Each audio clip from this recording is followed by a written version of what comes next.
कि आधी आधी रतिया पिया बुलटिया लेके जाला ओकर लाचियो लेके जाला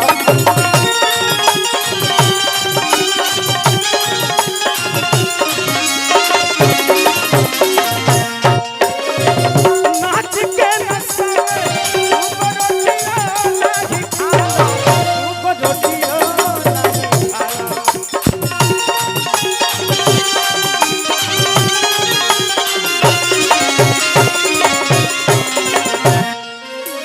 ये गाना माने हमारे राघवेंद्र भैया के सौजन्य से मैं टीम कंपनी के लिए गाया था और सपना चौहान के जीवन की पहली भोजपुरी गाना थी। आज कम से कम 350 मिलियन आप लोगों ने देख लिया उसको। तो चाहे पिया कमाई कुल्ही उड़ाई रे गैलाना हो उड़ाई रे गैलाना एगो नचनिए कारण एगो नचनिए कारण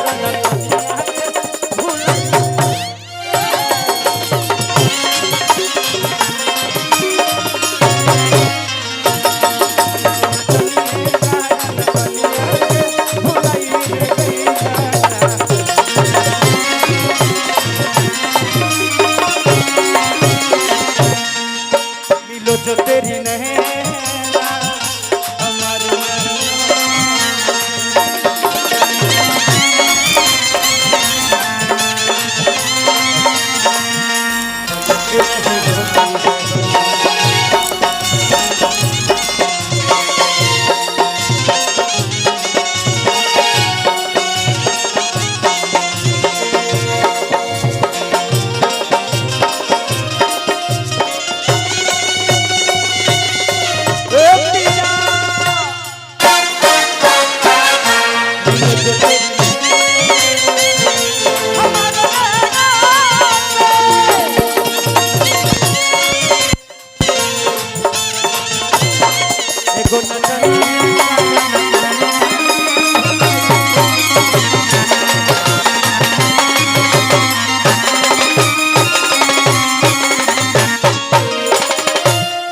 औरतिया कहती है कि छोड़ी के गईला लागल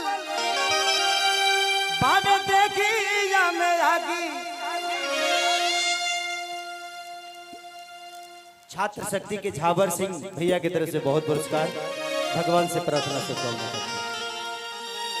तहार हो ऐसे बढ़हन नोटाई तो हमार हो जाई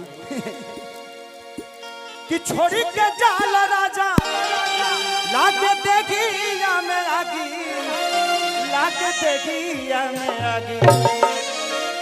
बड़ा पागल आइल हौवा बलिया के बागी हौवा बलिया के बागी कि छोड़ी के जाला राजा लाके देखी या में आगी लाके देखी या में आगी।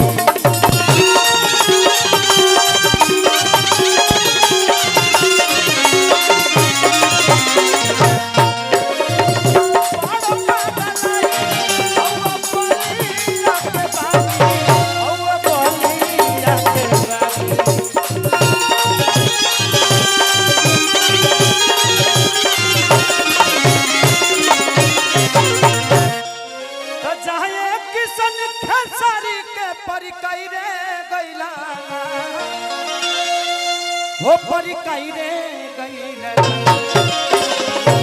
एगो नचनिए कारण एगो नचनिए कारण कन्या भुलाई रे।